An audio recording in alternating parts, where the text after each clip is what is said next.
Hi, my name is Mike, and in this screencast I'd like to talk about Google Images and the new redesign in January 2013. I last looked at Google Images last October, and since then Google have made a couple of minor design changes, but this week announced a major new redesign. So I thought it would be a good idea to catch up and have a look. Now, this new redesign hasn't rolled out to everybody just yet, which is why I'm using images.google.com. It hasn't rolled out to images.google.co.uk, for example. And at the moment, I'm signed in to my Gmail account. And I'll show you why in just a moment. Let's have a look at the new design. I'm going to search for Empuriabrava, Brava, which is a town in Spain that I used to live in.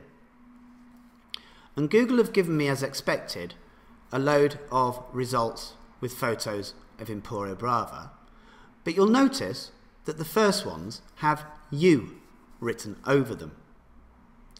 That's because I created, back in the day, a website about Empuriabrava Brava and added the author meta tag.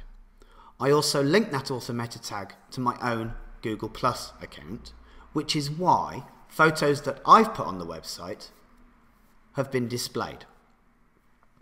If I hover over a photo, it very usefully gives me the size of the photograph and where it came from. If I click a photo, bang, this is the major new redesign.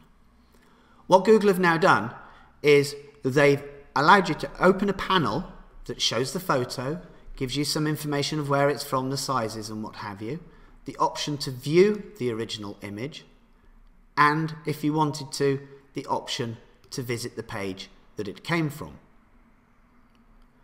But the major difference is that now clicking on an image opens a panel of that image. Before, it used to be a bit untidy. You had a small box pop up, you click on it to view the image, then you got a box over the old website, then you could see, oh, it was just a mess. This is much, much tidier.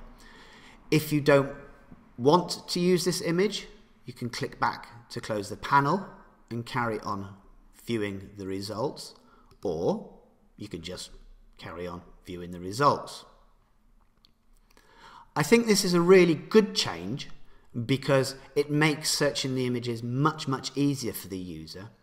And the search engine optimization part of me thinks this is really good for Google, because what's happening now is that people will be staying on the Google page more than visiting another site and coming back to it. I think from a web developer or a web owner's point of view, it might not be such a great change because of that. People will now be staying in Google Images much more than perhaps visiting the website, unless they really like the photo and really want to know more about the story behind it. But from a user's point of view, I think this is a really good development. When I last looked at Google Images, I showed you how to refine your search with options that were down the left-hand side. This isn't a new change, but those options are now in search tools along the top, where you can search for different types of image, different colors, and different sizes. So if I want to look for large images, I get larger images. And also, you'll see, I've got some images from somebody called Ben Empuria. This is going back to the Google Plus thing. Ben Empuria is in my circles, and so images that Ben has put up online are displayed for me. One other thing that Google are rolling out is something called related searches. If, for example, I want to look for digital cameras, I get my search results. I've also got one from JD Rucker, who's in my circles. And you'll see I also have a related searches section. These obviously, on the whole, are digital camera manufacturers, apart from Pink digital cameras, random. If I choose Sony as a related search, I get Sony digital cameras, but I've also got more related searches specific to Sony. Again, pink cameras. They've got a thing for pink cameras. This is very useful if you're not sure exactly what it is you're looking for. It will help you narrow down your search and is another useful option to help you find what you're looking for. Personally, I think these changes are really good, and I guess Google hopes that you do too. Thanks for watching, and I'll see you again soon.